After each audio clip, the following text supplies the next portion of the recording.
How we as a Samoa community can work closely with state government, especially when we remember that there is an election coming up. Can you please put your hands together for the Honourable Robert Scott?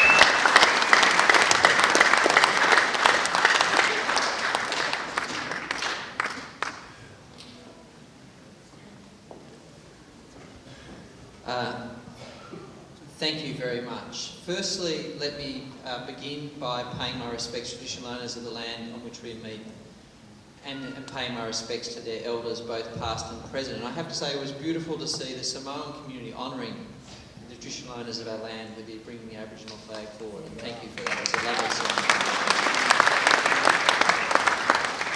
ceremony.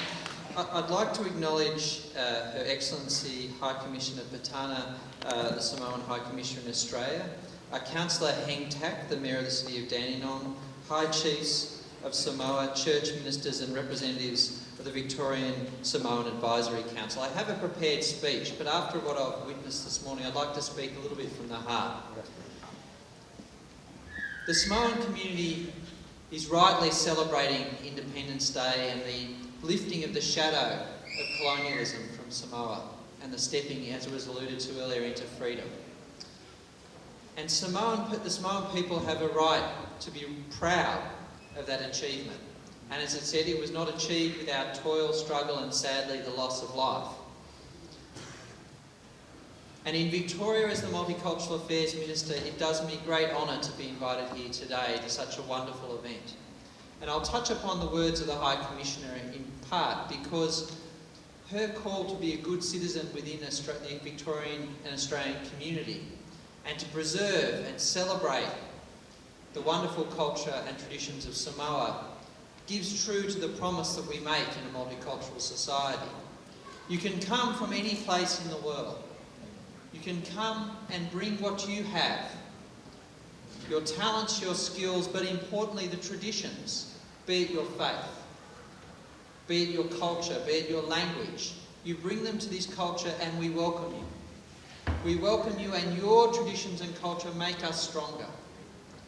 Because we look at you and we see a fellow expression of our common humanity, whose cultural expressions add life and renew again our belief in the human spirit and the ability of people to build a better life for themselves in a new society. But as the Victorian Government, we have an end of the bargain to hold up. We need to provide education opportunities. We need to provide a society where we reject and combat racism in all of its forms.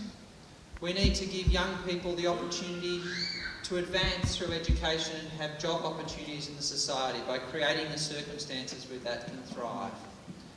And I today give you this commitment that as the Victorian Minister for Multicultural Affairs and Finance, I will work with the Victorian Samoan Advisory Council.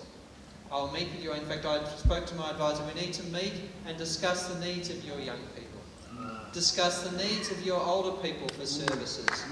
We need to work together so everyone can share fairly in the boundary of our community.